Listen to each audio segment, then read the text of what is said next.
জেনে রাখবেন এই দরবারের মুরিদ আজরাইল আলাইহিস সালাম ততক্ষণ জান কবজ করেন না যতক্ষণ আগে আপনার পীরের দরবারে হাজিরি না দেন।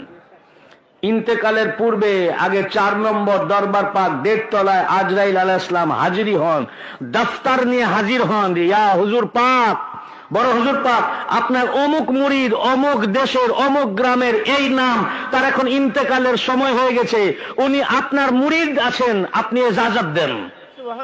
আপনার বিনা এজাজতে জান কবজ করতে পারি না। বড় হুজুর পাক এজাজত দেন, তখন আজরাইল আলাইহিস সালাম এসে জান কবজ করেন। তারপর আমার আত্মীয় স্বজনরা জানতে পেরে তখন খবর দেয়, হুজুর পাক অমুক লোক আমার আত্মীয় ইন্তেকাল করেছেন। তার আগে হুজুর পাকের খবর হয়ে গেছে, বুঝেছেন না? তার আগে ওখান থেকে অনুমতি নিয়ে আজরাইল আলাইহিস সালাম এসেছেন। সাহেবের দরবারের যত মুরিদ আছে, আল্লাহর মুকাররব ফেরেশতা ইসরাইল আলাইহিস সালাম যখন আত্মা কবজ করতে আসে, তো আগে ওর বাড়ি যায় না, আগে পীর সাহেবের বাড়ি যায়। যাওয়ার পরে বলছেন, হুজুর আপনার দরবারে এসেছি, আপনার অমুক মুরিদ, আপনার অমুক গ্রামের মুরিদ, অমুকের বেটা, অমুকের ছেলে, অমুকের পোতা, ওর আত্মা কবজ করব, আপনি কি অনুমতি দিচ্ছেন? ওই দরবারের পীর সাহেব যদি অনুমতি দেয় তো আত্মা কবজ করবে, আর না দেয় তো আত্মা কবজ করবে না। তো তোর পীর সাহেবের আত্মা কেন কবজ হলো রে? হ্যাঁ, আমাকে যদি মালিকুল মউত বলে যে হুজুর আপনার আত্মা বের করবো, আমি বোকা আছি, কবরে যাব? এই দুনিয়াতে আসলাম, আপনারা গদি বিছালছেন, চাদর বিছালছেন, বালিশ বিছালছেন, মাংস ভাত খাওয়ালেন, এত সম্মান মোহব্বত করলেন, আপনাদের ভালোবাসাতে আমরা ছুটে ছুটে চলে আসি। অনেক জায়গাতে তো আমরা গিয়েছি, কিন্তু কয়েকটি দরবার আমরা দেখেছি, যেই জায়গাতে অনেক দরবার আছে না, পীর সাহেব থাকলে মনে করে মৌলবি আবার কি সব আমার পিছে ঘুর, কিন্তু একমাত্র এই দরবারের কাছে আমরা এসে দেখেছি ইনারা পীর সাহেব হয়ে এত আলিমের সম্মান করে, এইরকম সম্মান মনে হয় অন্য পীর করে না। তা আমাদের মন চাই ছুটে আসতে, তাই ফোন দিলে আমরা মোহাব্বতে ফাঁকা থাকলে ছুটে চলে আসি। এটা ভালোবাসা আছে, এত ভালোবাসলেন। আমাকে যদি মালিকুল মউত এসে বলেন হুজুর আপনার আত্মাটা কবজ করবো, আমি চল এখান থেকে যাও, আমি মরতে চাই না, একবার ডাইরেক্ট কিয়ামতের দিন মরবো না। কি বলেন, দুনিয়াতে এস মাস্তি করে নি, ঘুমিয়ে যাই, শুয়ে নি, আর আমি তো জানবো যে কিয়ামতের আগে মরবো। তো এখন যত যা করার আছে করে নেবো, মরার আগে একবার তওবা করে নেবো না। কি বলেন বাবা, কত বড় ভণ্ড! বলছে পীর সাহেবের দরবারে এসে অনুমতি নিবে, তো বোকা তোর পীর সাহেব কেন মরলো রে? ও তো বলতো মালিকুল মউত আমাকে বাদ দিয়ে সবারই আত্মা নিয়ে যাও, তাহলে পীর সাহেবটা বেঁচে থেকে যেত।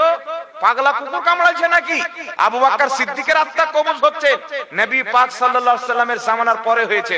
নবী পাকের জামানায় যত সাহাবার আত্মা কবজ হয়েছেন, কোনো এমন রিওয়ায়াত পাওয়া যায় না মালিকুল মউত এসে বলেছেন হুজুর আপনার সাহাবীর আত্মা কবজ করব, আপনি কি অনুমতি দিলেন?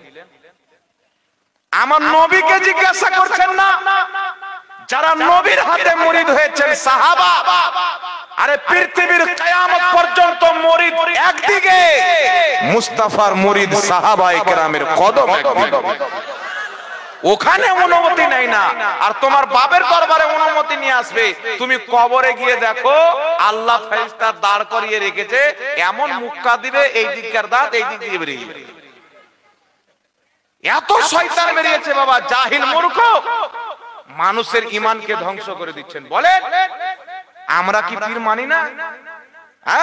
কিন্তু পীরের নামে এগুলো ভণ্ডামো করতে হবে? আমরা পীরকে মহব্বত করনেওয়ালা, আমরা পীরের মুরিদ, আমাদের বাপ দাদা পীরের মুরিদ, আমাদের 14 গোষ্ঠী পীরের মুরিদ, তো আমরা তো এরকম ভণ্ডামো করিনি। খাজা মঈনুদ্দিন চিশতি রাহমাতুল্লাহ আলাইহি খাজা উসমান হারুনির মুরিদ, উনার পীর সাহেবের দরবারে গিয়ে তো বলেননি যে হুজুর আপনার মুরিদের আত্মা কবজ করব, অনুমতি দিচ্ছেন। খাজা মঈনুদ্দিন চিশতি চাইতে তোর পীর বড় হয়ে গেল। ও মৌলবি যখন চেহারা দেখছি বাবা দাড়িটাই ঠিক নাই, শরীয়ত বলছে এক মুষ্টি দাড়ি রাখো। বুখারী শরীফের হাদিস আব্দুল্লাহ ইবনে ওমর এক মুষ্টির বেশি দাড়ি কাটতেন, হযরতে আবু হুরায়রা এক মুষ্টির বেশি দাড়ি কাটতেন, অন্য সাহাবী এক মুষ্টির বেশি দাড়ি কাটতেন। আর ই বেটাকে দেখছি খোঁজ দাড়ি রেখেছে, বিরাট কোহলি। বুঝতে পারছেন? এ হুজুর লাগে না, হচ্ছে বিরাট কোহলি। ঈদ বিড়কি বিড়কি দাড়ি।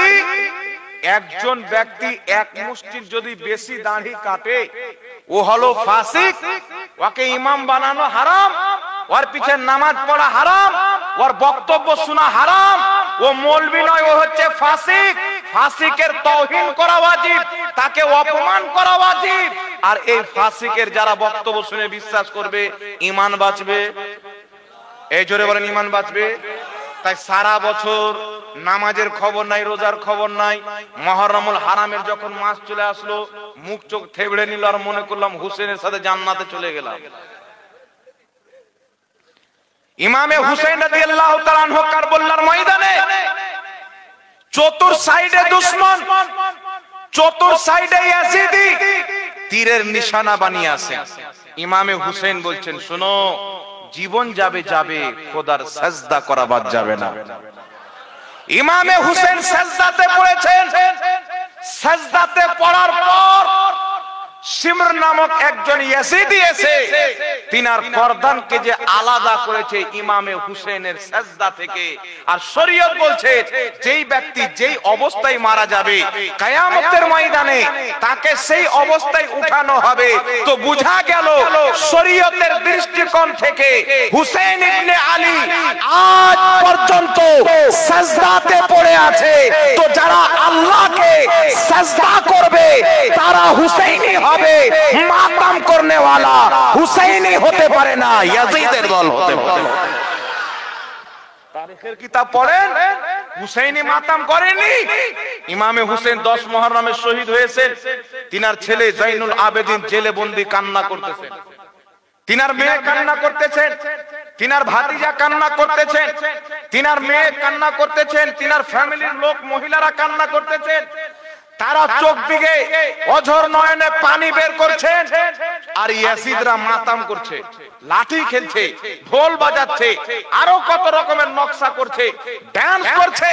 আজকে হুসেনকে শহীদ করে দিয়েছি, ইয়াজিদকে বাদশা হতে কেউ রুখতে পারবে না। তো কি বুঝা গেল? মাতাম করনে वाला ইয়াজিদের গোষ্ঠী ছিল, কান্না করনে वाला হুসেনের গোষ্ঠী ছিল। ইমামে হুসেনের খানকাতে পানি বন্ধ ছিল, খাবার বন্ধ ছিল। খিদাপ্ত থাকার কারণে হুসেন ইবনে আলী রাদিয়াল্লাহু তাআলা আনহুর ফ্যামিলি চোখ থেকে ঘুম চলে গেছে, রাতে ঘুম আসে না। এসে বলছেন, আব্বা জান ঘুম আসে না, কি করব? ইমামে হুসেন বলছেন, কুরআন পাকের তেলাওয়াত করো, অটোমেটিক তোমাকে ঘুম চলে আসবে। তারা কুরআন তেলাওয়াত করতে বলছে। আর এইদিকে বাবা দেখবেন এই যারা মাতাম করে এদের সাক্কাল দেখবেন তো মাথায় ফুটা টুটা বেঁধে কেমনই হয়ে থাকে, কেমনই হয়ে থাকে।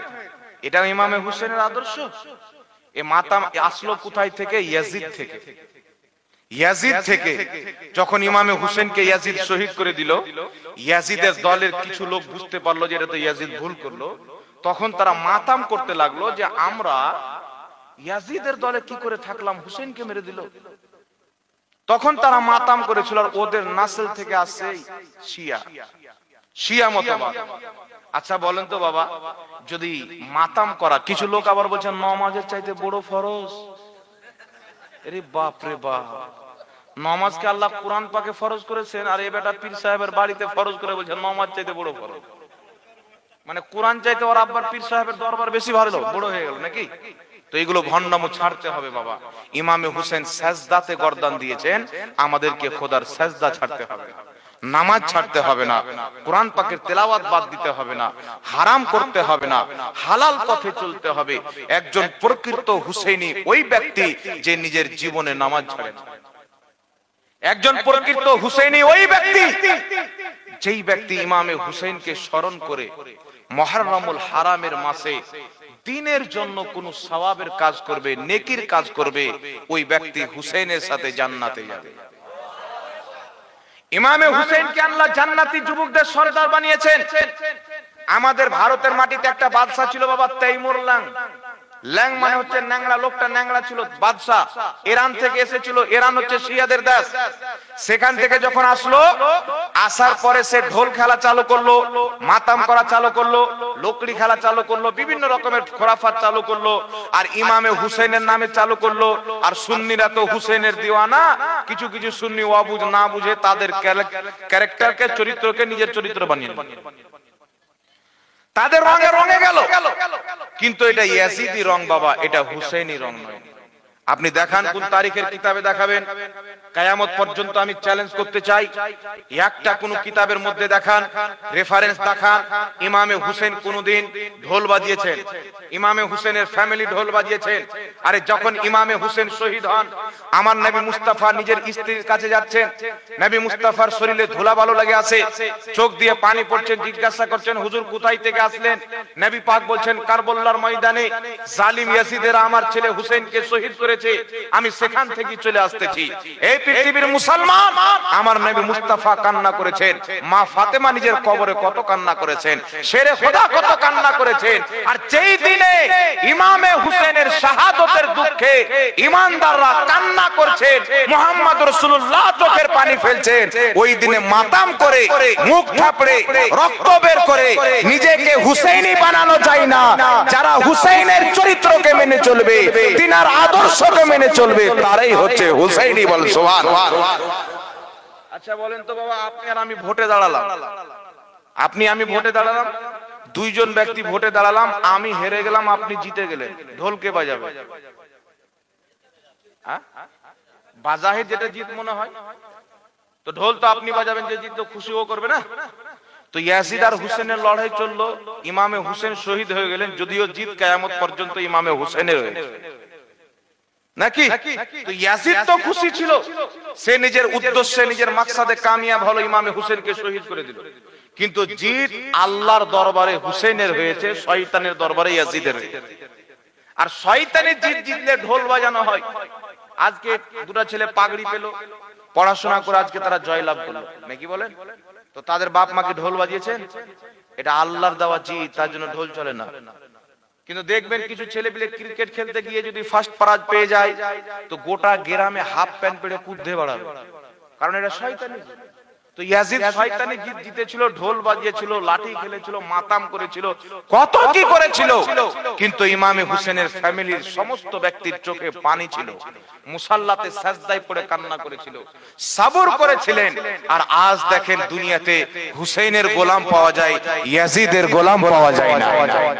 ইয়াজিদ মরে গেছে, আর আল্লাহ পাক কোরআন পাকে এলান করে দিয়েছে, ওয়ালা তাকুলু লিমান ইয়ুকতালু ফি সাবিলিল্লাহি আমওয়াত বাল আহইয়াউন।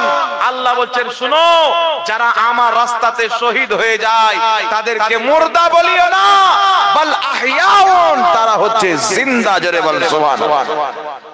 তাই বিরাদ ইসলাম, এইগুলো ভণ্ড থেকে ঈমানকে বাঁচাতে হবে, কথা বুঝতে পারছেন?